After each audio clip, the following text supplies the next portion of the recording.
Welcome one and all to another episode of The Damage Report with me, John Arola, and very lucky to be joined on the show once again by AB Burnsucker. How's it going? Hey, John, how are you? I'm great, mostly because the news is wonderful. It's a delight to wake up and greet the day by loading up Twitter or CNN's website or something. How have you been? You know, I'm living my best life. It's my last semester of law school, and I just had a birthday, so we're good. Happy birthday! That's awesome. Thank you. A birthday, and you'll soon be done with law school. I've heard that it's a difficult thing to do. Absolutely. That's what I've heard. Okay, if you heard nothing other truth, that's it. Well, pre-congratulations for finishing it in just a few months. And thank you for joining us. Very glad to have you here today. Thank you for having me. Thank you everyone out there in the audience for being here. You've made a wise decision because we have a lot to talk about. Not only these absolutely damning voicemails and text messages of Andrew Tate, Candace Owens jumping to defend him mere moments before this damning information comes out. Great decisions always by Candace Owens. An update in the Biden document scandal that I think maybe changes things actually. So we're gonna be debating that. And then we've got George Santos' ridiculous stuff and the former head of the police in Uvalde saying like the most reprehensible things, and some fun discussion in the aftermath as well, including positive news when it comes to long COVID. I've been waiting for it, I've got it. Republicans believing that they've found like something that AOC has said finally that has opened the door for them to viciously mock her. I'm going to be evaluating their attempts to do that. So definitely stay tuned for that. In advance of all that, please hit the like button, share the stream so that people know we're live. And if you want to reach out to AB or myself, you can send us comments, tweets, and super chats, and we'll respond as we go. But with all that said, AB, are you ready to start the show? You know it. Yes, good to hear it. I do want to give everyone a warning. This first topic is talking about content involving sexual assault, rape, those sorts of topics. So consider yourself warned as we go into this. And my take on this is that I do not believe that Andrew Tate is a rapist. I don't. I think that is what people like to accuse men of when they're trying to take them down, right? Yes, it is what people like to accuse men of when they are trying to take them down or when they've raped them.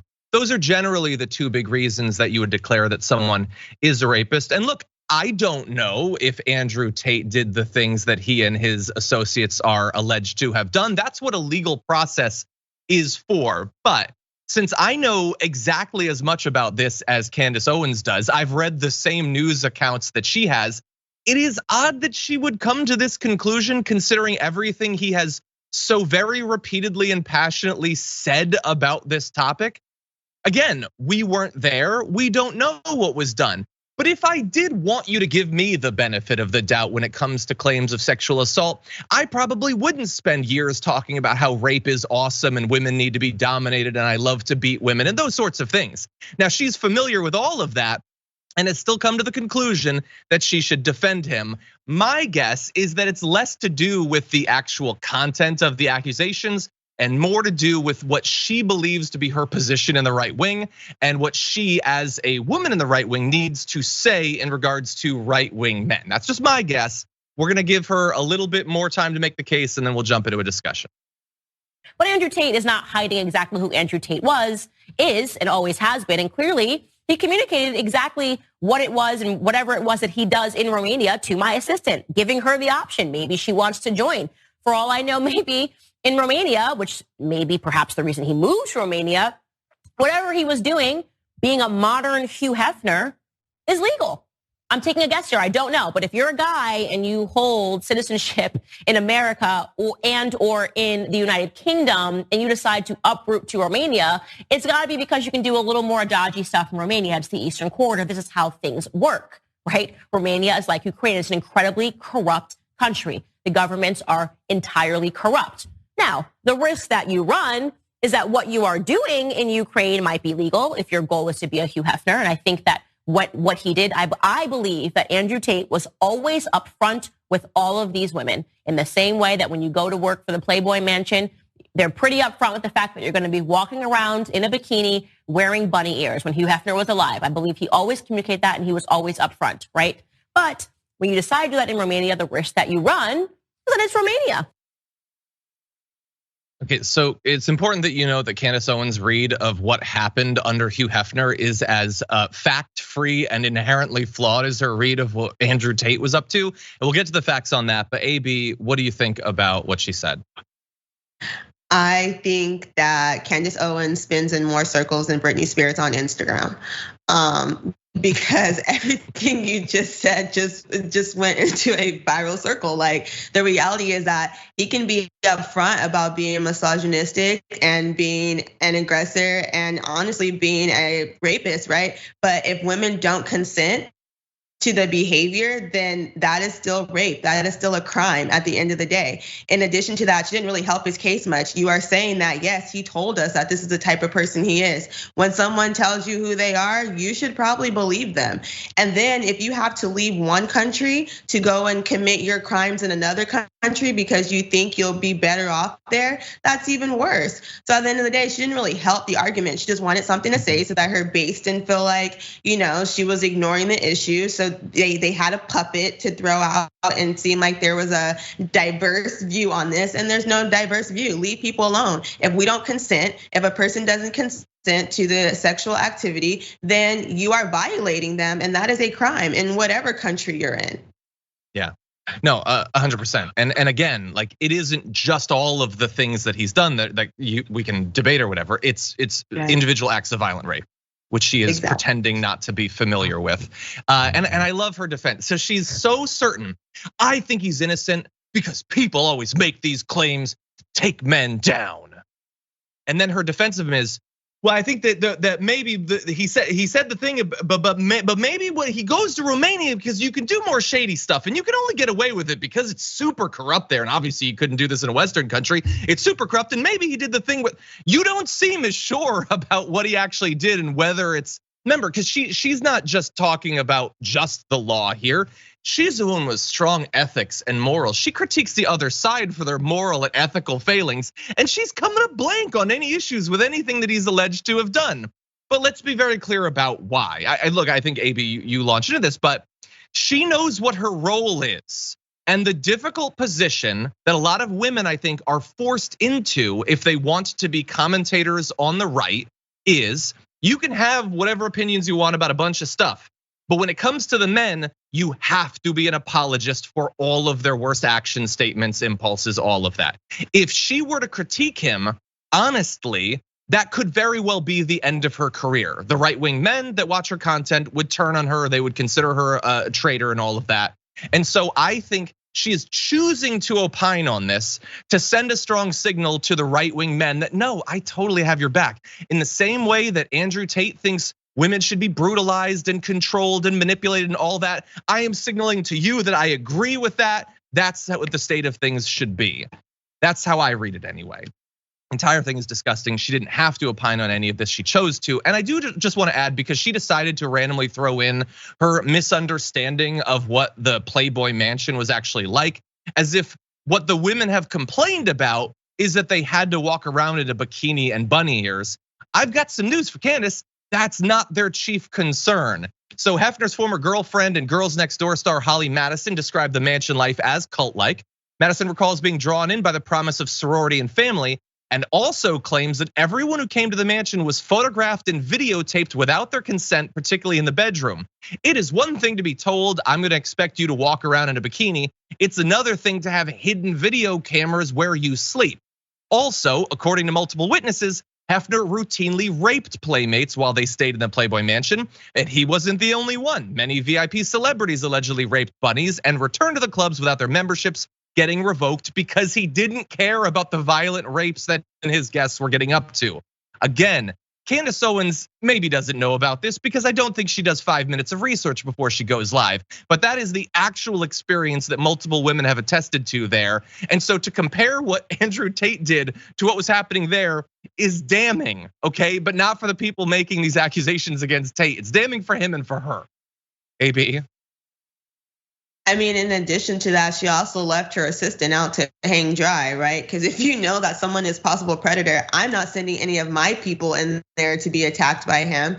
But at the same time, I think you're also comparing apples to oranges. Like, this man has come out on the internet and explicitly said the type of things that he does to these women, and she's just blatantly ignoring it. But that's what right-wing women do, right? They consistently go against their own better good. We saw this in the last election, and they go with the patriarchy and they go with their men. But this is almost counterproductive to what y'all say y'all stand for, because if these are Christian values, right, that you stand for, and you guys are under God and you guys are supposed to be these moral people, well, then taking people against their will is immoral. But I guess y'all did that in slavery too, so I guess that's okay. Or we've been doing it for years, right? So I guess it's just been okay, right, over the years, because we've never corrected it. And now it's 2023, and finally the people who have been active in doing this are now getting their justice. If Hugh Hefner was still alive to this day, he'd be sitting right next to Harvey Weinstein in prison. I guarantee you that.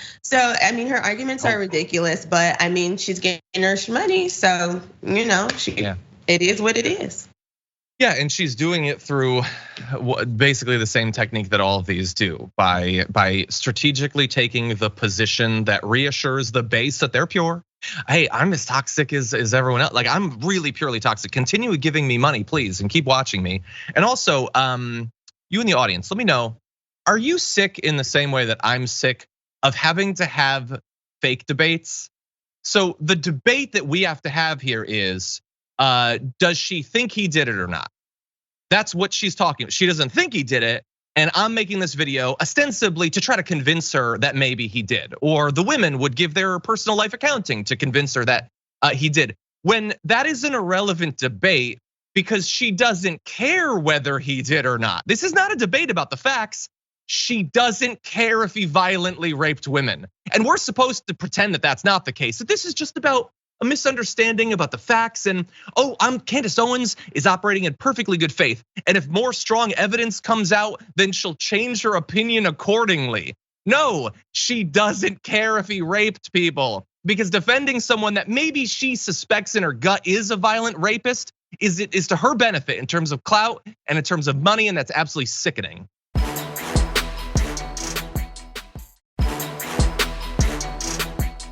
Why don't we jump right into this next video? Am I a bad person? Because the more you didn't like it, the more I enjoyed it. I loved how much you hated it. Turned me on. Why am I like that? Why? I am one of the most dangerous men on this planet. Sometimes you forget exactly how lucky you were to get by me. Would you rather me pin you down and make you do things you didn't like, or would you rather you didn't like that I was thinking I can do whatever I want to? That's what it is. I'm the smartest person on this planet. Are you seriously so offended I strangled you a little bit? You didn't pass out. Chill the out. Jesus Christ. I thought you were cool. So thankfully, Vice World News was able to obtain both text and voice messages, an excerpt of which you just heard from Andrew Tate, to one of the women who suffered the profound misfortune of crossing paths with him at some point in her life. And in it, this woman who accuses him of rape, in the video, in the audio, he is admitting that he did it. That he did it. He liked doing it. He is proud of it. He then threatens her by pointing out that he's the most dangerous man in the world, because again, remember, he's completely deranged and has no idea who he or what he is.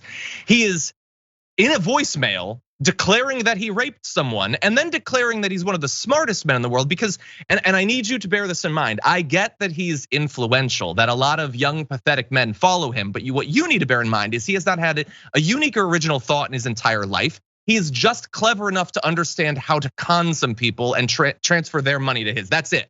Other than that, he's a complete moron. And that is why he inevitably is gonna go down for all this stuff. It isn't just that he is a gross sociopath and that he routinely victimizes people for sexual pleasure, a feeling of power, a brief thing that can fill up the obvious hole in his soul, but also that he's a complete moron. And he leaves a paper trail, he leaves evidence everywhere he goes, he brags about the crimes he commits, he puts them down on tape and video, and we have more evidence that we're gonna get to, AB, but what did you think about that absolutely abhorrent video we just watched? I think it doesn't go well for his defense, right? Because his defense is like, oh, I just play this character online. Like, you should not use this against me. This is not the type of person that I am.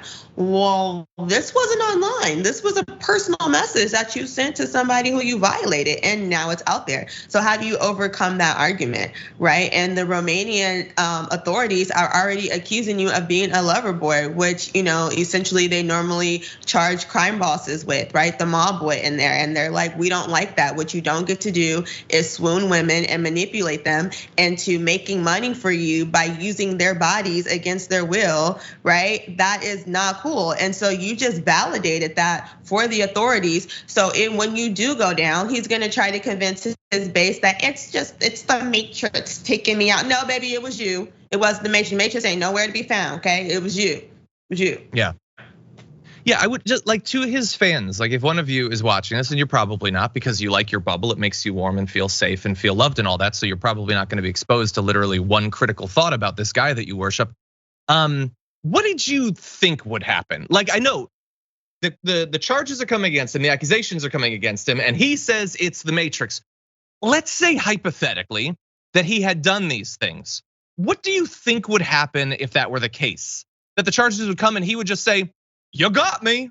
That's it. I don't have a word in my defense. They're like amazed about the fact that he would claim that he didn't do it, as if every grifter and con man in history hasn't denied that they committed the crimes when presented with the evidence of it. It truly is shocking that it's turned in this direction. But anyway, again, if any of you are here, here's some more inconvenient stuff. Here are text messages that he sent to one of the women he victimized. And I love raping you and watching you let me while still debating if it's a good idea or not. Monsters are monsters. When you're under my control, I do whatever I please. When someone tells you who they are, listen.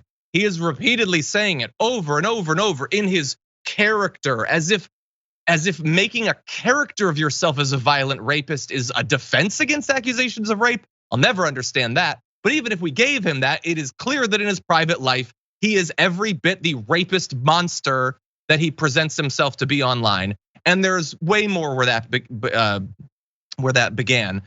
You can go through on Vice World News. They have an accounting of all of one of the women who's being referred to as Amelia. It's not her real name. Her attempts to try to get the authorities to look into this, and the fact that it was stymied at every step and slow rolled, and eventually the opportunity was wasted. Finally now, literally years and years later, we might be getting some justice. AB, do you have any final thoughts about this? It's just so gross. It's disgusting. I mean, yeah, this is something that has been pending since like 2015, right? At the end of the day, I think in terms of his base and his followers, right, they have already been manipulated into believing that women are just slow babies and we don't know what we want and we need to be controlled, right? And we don't have the wherewithal to like even have control over our bodies or say what we want to do. And so you run against that base being like, oh, well, she knew what she was getting into, right? As Candace Owens said, there's some sort of agreement like, oh, well, you know the kind of guy you're dealing with. There's always this victim blaming, right? But you don't blame a victim for being victimized. That's never a choice. You don't choose to be a victim. Nobody would ever choose to be a victim. You have to be a vicious, nasty individual to victimize somebody this way and take away their dignity as a person through sexual abuse. And that's something that sticks with people for a very long time. So his base is raggedy, and the only reason why they follow him is because they can't get women, because if you could get women, you wouldn't have to be talking to somebody like this who just showed you he can't get women. He forcing women to do what they doing in the first place. So that should just let y'all know y'all didn't get y'all money's worth. 100%. Yeah, they have to stick with him because they have been indoctrinated to believe that this is their only chance. Only by being like fully loyal to him, giving him every cent that you make. Eventually you can learn to be an exploitative a-hole like him. If you're watching this, I would like to reassure you, I know that you're not gonna trust me. There are actually other ways to lead a successful life, to grow personal wealth, find a career that you find satisfying, end up in a healthy, satisfying relationship. There are other ways to do that. I would argue the other ways are far more common than being whatever the hell kind of criminal boss he is. The smartest man in the world, like declaring that he's raped someone in text messages and voice memos. He is just Dunning-Kruger with a goatee. How do people not see that at this point? it's not just that they're saying it's rape. He's saying it's rape. How is that not convincing to you that he might have raped someone when in his view it was non-consensual? Anyway, we're gonna see what happens. They've investigated 10 more of his properties. They've seized a bunch of properties, and they say that if this goes forward in the way that it looks like it's going to, those are gonna be sold off and the money's gonna be used to compensate the victims, which obviously no amount of money can make good for the trauma that they've experienced. But at least the fact that some of the money that he extracted from them through force eventually going to them, that feels at least in the same neighborhood as justice. And with that said, we're gonna take our first break. We come back, a lot more news to get to, so don't go anywhere. We'll be back in just a few.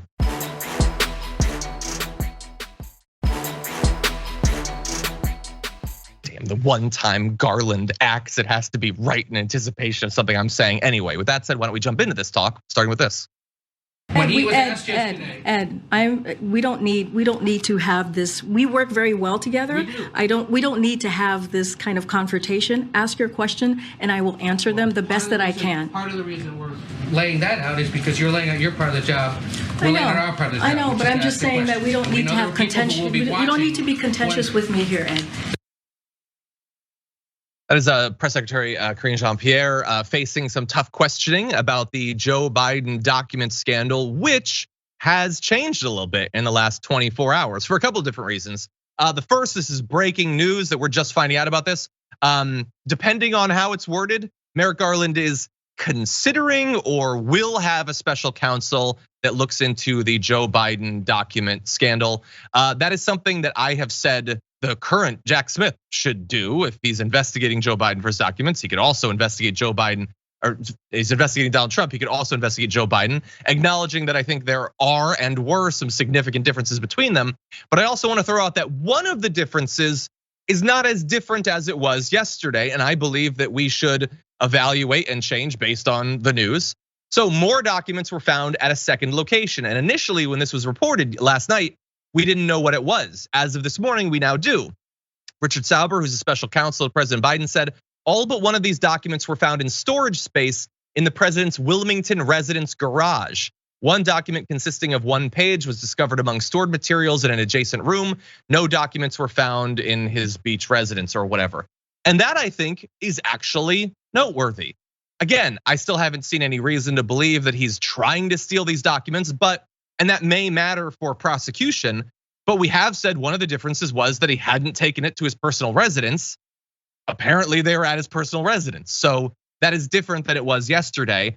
And if Merrick Garland does appoint a special counsel, I think that this is definitely something that should be looked into. AB, what do you think?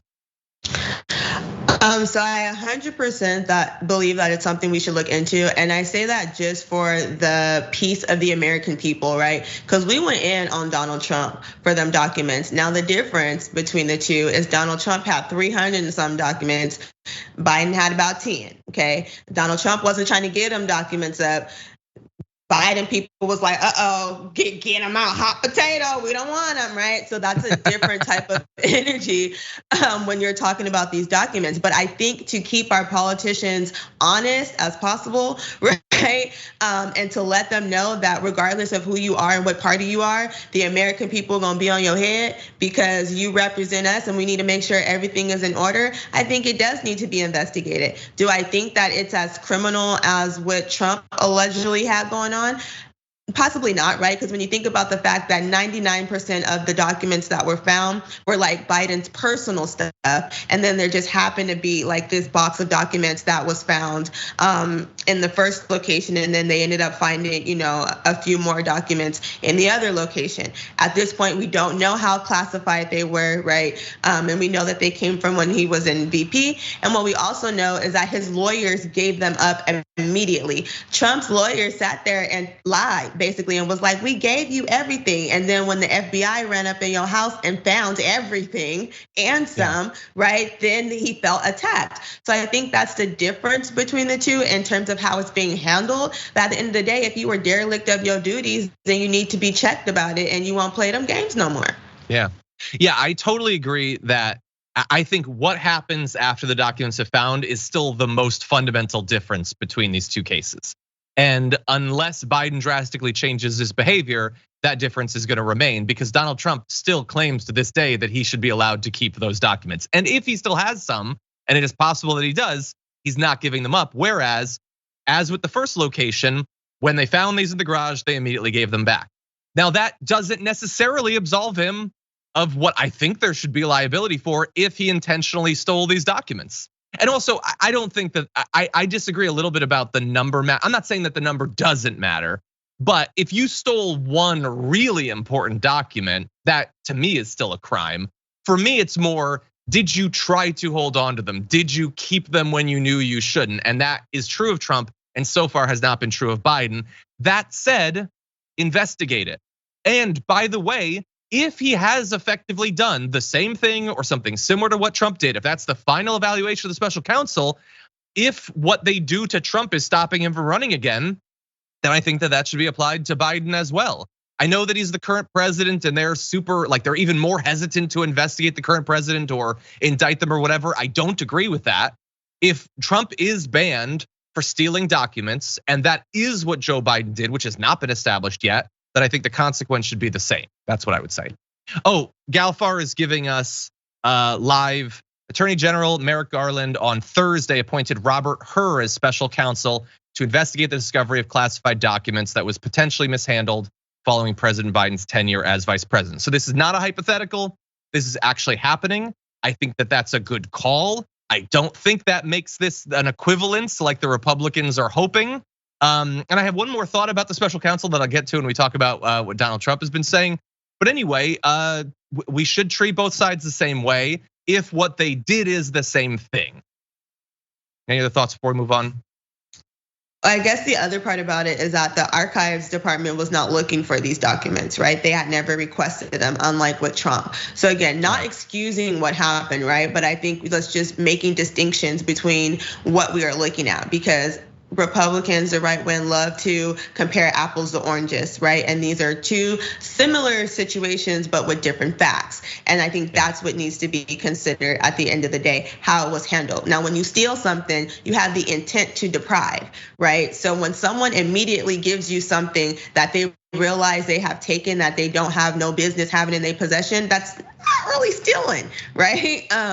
Now, it also depends on how did the documents get where they were, right? How did they get transferred to the office and to the home and things like that? With Trump, we just was moving stuff and we just moved it. Like that's a completely different, situation.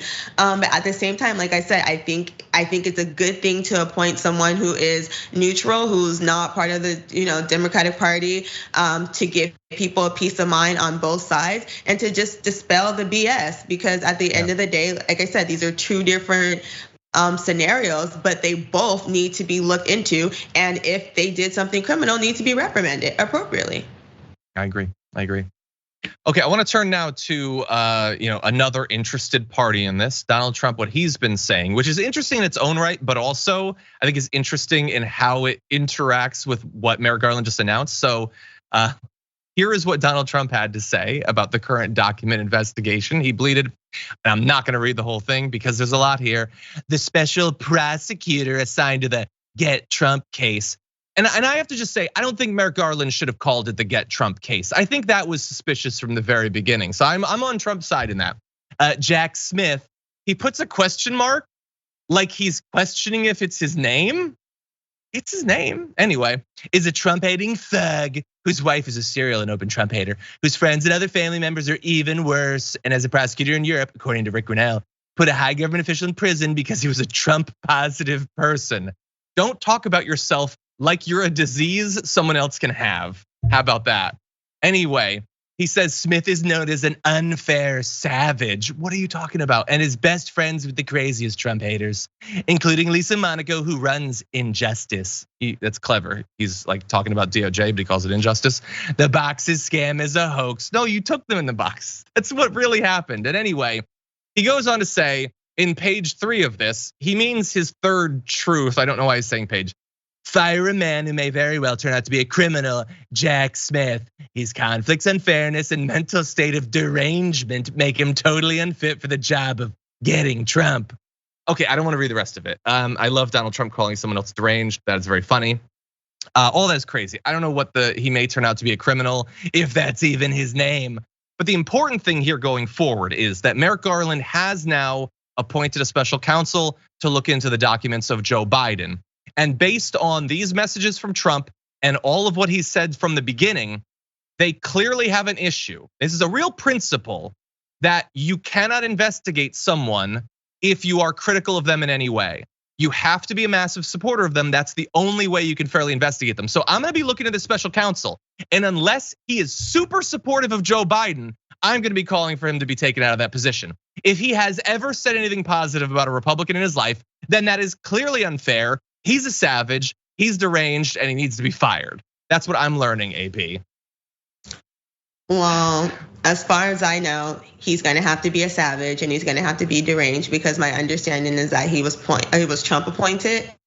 And so, yeah, it's just gonna have to be that. But for Trump to call people savages when half of the people who used to work for you are in prison or doing prison time, didn't your homeboy just get put in Rikers? That's where don't nobody want to go to Rikers. So you talking about thugs and savages. Rikers, that's the thugs and savages. Your lawyer didn't went to jail. Your accountant didn't went to jail. Your ex-wife just said, I don't even want to go to jail. I'm just gonna go meet my maker at this point. So it's just like, you can't be talking about people being savages and thugs and stuff like that, and you a whole kingpin. Yep. Thank you, by the way, you just dropped an important piece of knowledge there. According to Wikipedia, on November 1st, 2017, Hur was nominated by President Donald Trump to be the United States Attorney for the District of Maryland. Oh, damn. Well, then I guess that's not fair. He's a savage, he's deranged, he's Biden positive, or I don't even know what they're talking about. But this does make him immune to being critiqued by the Republicans, right? Because he got his position from Donald Trump. So, and this also, since everything's equal, you have a Biden deranged guy looking into Trump. Now you have a Trump appointee looking into Biden. We're good, right? We're good on Jack Smith, who might be a criminal, and that might not be his name. I think we're all good at this point. What a dumb story. Anyway, just ban both of them for running from office. Can we get some fresh blood? Can we get President Boebert, please? Anyway, sorry to put that out in the universe.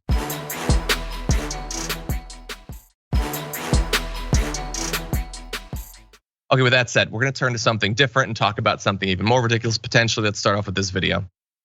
Now, Speaker Kevin McCarthy, who's been pretty quiet so far, finally commented about this today, telling Fox that Santos will continue to serve, at least for now.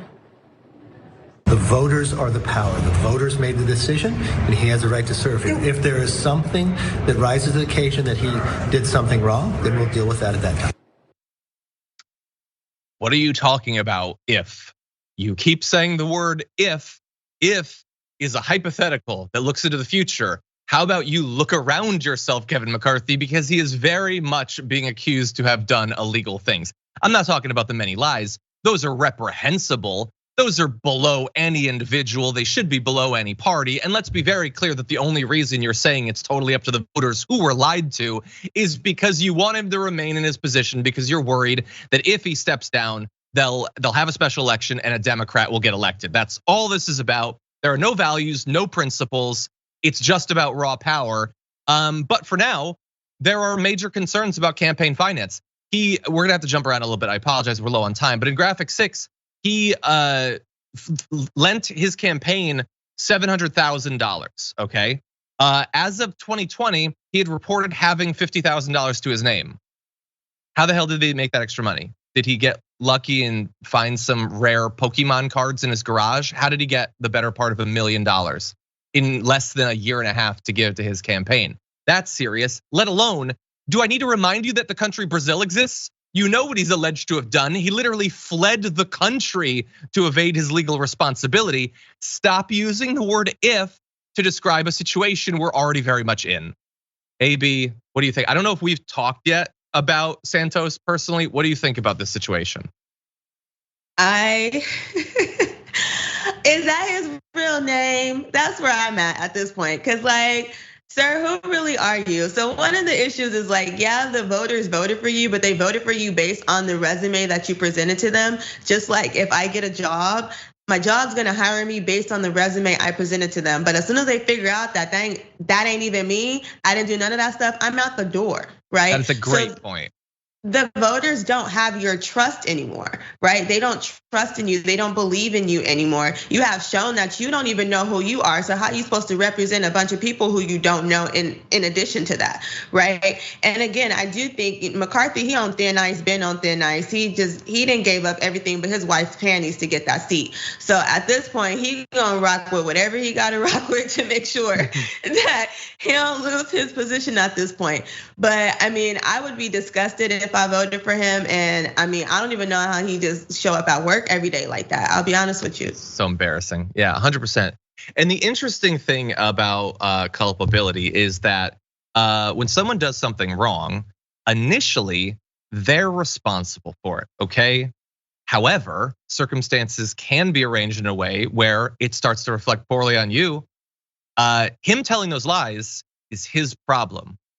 You having his back is your problem because you're sending a signal to those voters that you don't give a damn about them. You don't think that they deserve to have an honest accounting of who they might be supporting or opposing.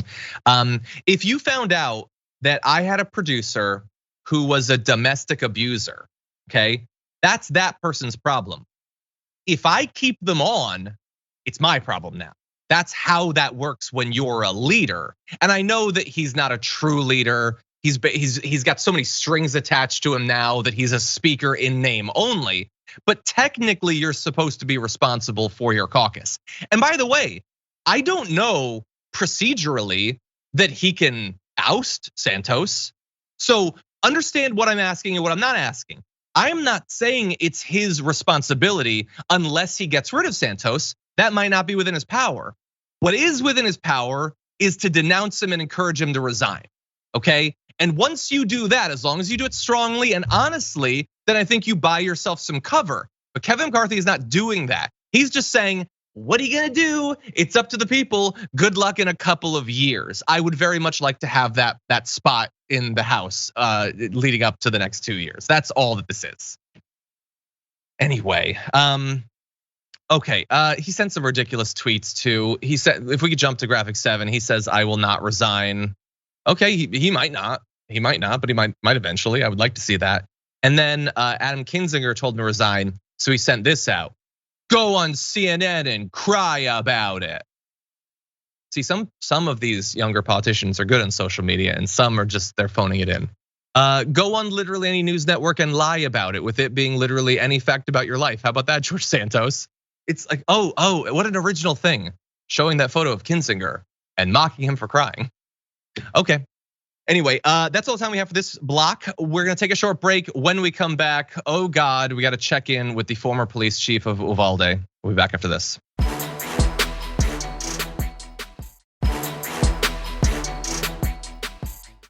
Okay, everyone buckle up. We're gonna be talking, unfortunately, about police incompetence that resulted in major loss of life. It's an incredibly unfortunate thing. That said, let's jump into this. My first thought is that we need to vacate. We haven't contained, and I know this is horrible. And I know this is what our training tells us to do, but we haven't contained.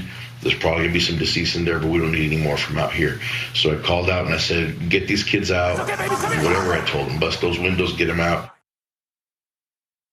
That is Pete Arredondo, and that footage obtained by CNN shows him talking about why they didn't rush in to stop the shooter in Uvalde. Him saying they're dead in there. Let's stop people out here from being dead. And I think watching the full video, my interpretation of what he said is subtly different in that initially I thought he was specifically just talking about cops.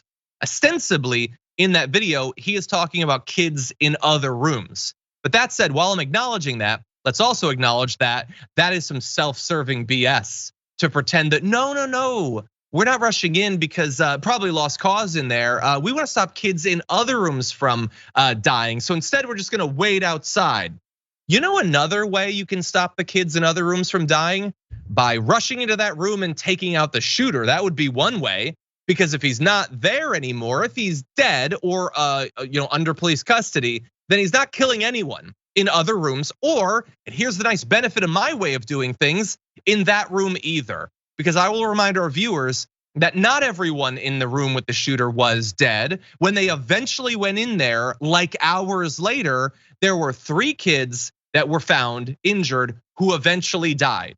And maybe in any circumstance they would have died. But I know that the doctors probably would have loved to have had a couple more hours to try to save their lives. But those hours were stolen from them by Pete Arredondo and the decisions that he made. AB, what do you think about this? What bothers me is just how casually he said, well, I know that's not in our police training.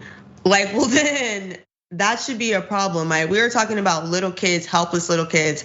Another issue I really had with this is the fact that you guys heard this man like reloading his gun and didn't take that opportunity to at least try to go in there and stop him and disarm him. You allowed him to rearm himself, right? And then he's talking about, oh, well, we're gonna bust the windows. But my understanding is that there was a parent that actually ran in and was breaking kids out of windows and stuff like that.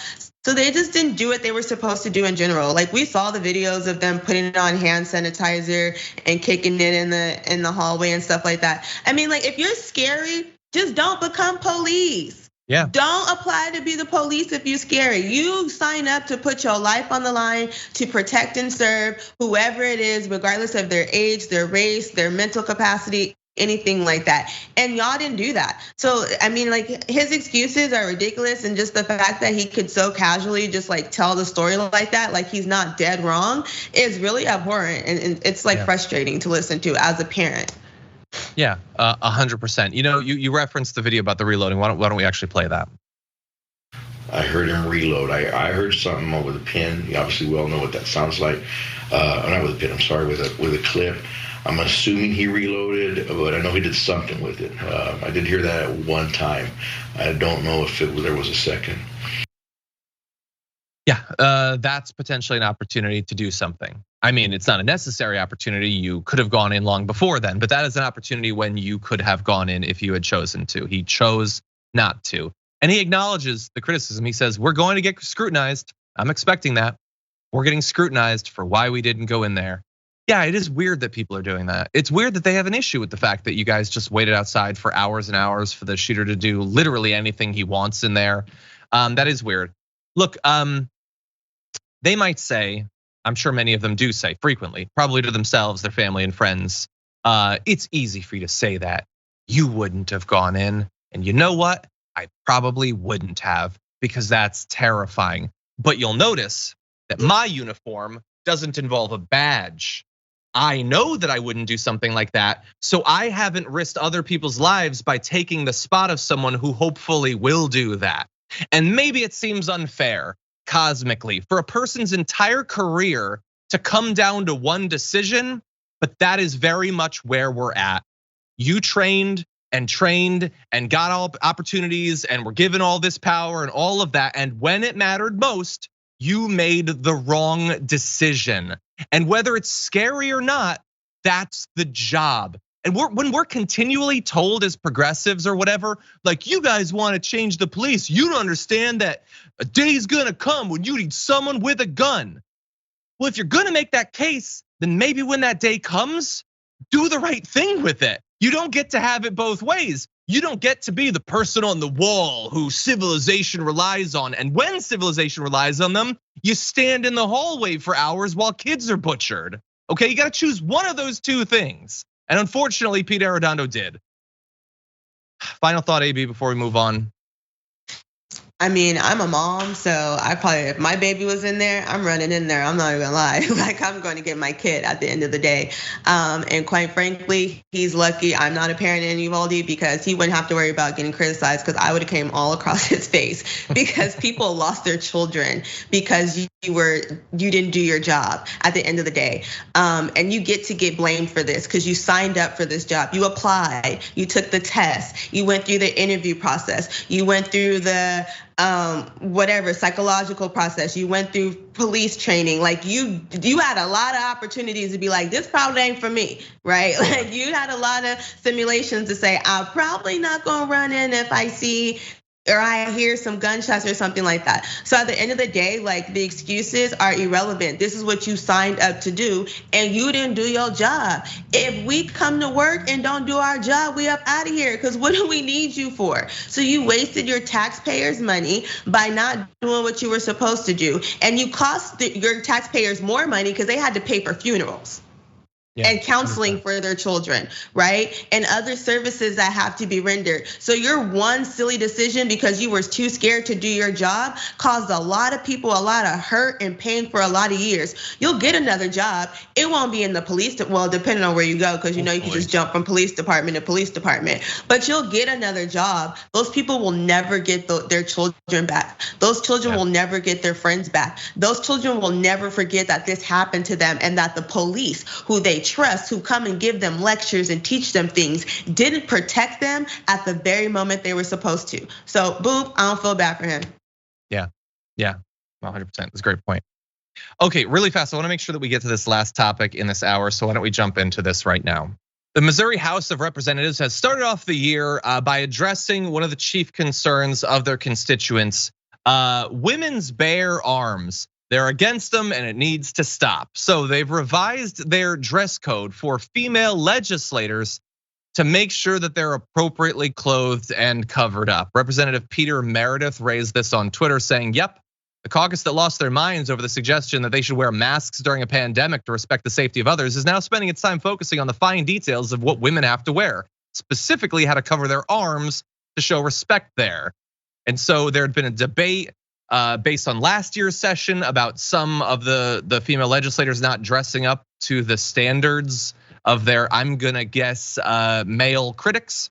And so previously the dress code had allowed women to wear dresses, skirts, or slacks with a blazer or sweater, along with appropriate dress shoes and boots. So pretty specific limitations on what you can wear. The current rules make women legislators wear a second layer over a dress or a top, with many legislators preferring to wear shawls or other apparel. So are they not merciful? They're letting you wear a shawl now. However, they're also forcing you to wear the shawl or something that will cover up your sinful female arm flesh. This is it. I had to remember for a second what year it was, because possibly I had been thrown back in the 1950s or something. I did spend a little bit of time in a DeLorean last night, but I think I made it out into my regular timeline. No, it's 2023, and these debates are going on. AB, what do you think about this? No, we're gonna get pulled from the air. I'm about to get in trouble, right? It is 2023. Enough of coming against women because you can't control yourself. Enough of attacking women because you don't have nothing else to deal with in the House of Representatives. The Republican Party spent so much time stealing power that they didn't spend enough time coming up with legislation they should really actually deal with. Leave these people alone. Keep your eyes to yourself. If you can't handle the fact that them women on that floor look good, I don't know what to tell you. At the end of the day, it doesn't matter. Did those women come to do their job? Are they comfortable? Because don't nobody say nothing to y'all when y'all suits be wrinkled, when your socks don't match, when the tie don't match the suit. McCarthy, I need you to wear a wave cap or something for this little piece in the back because you out here looking like Dennis the Menace. I'm sick of it. So if we're gonna make some rules, let's put the rules in place for real, for real.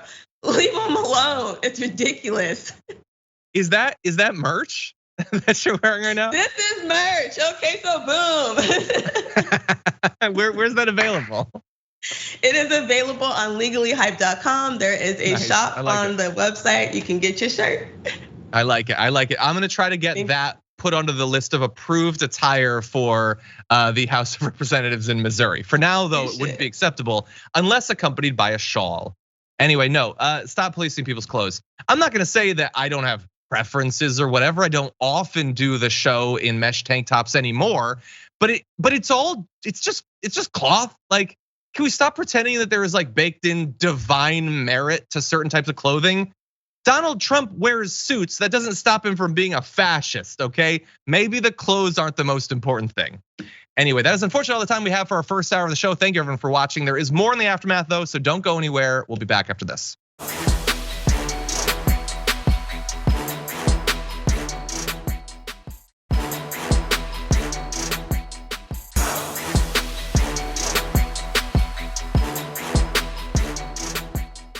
Thanks for listening to the full episode of The Damage Report. Support our work, listen ad-free, access members-only bonus content, and more by subscribing to Apple Podcasts at apple.co/TYT. I'm your host, John Adarola. I'll see you soon.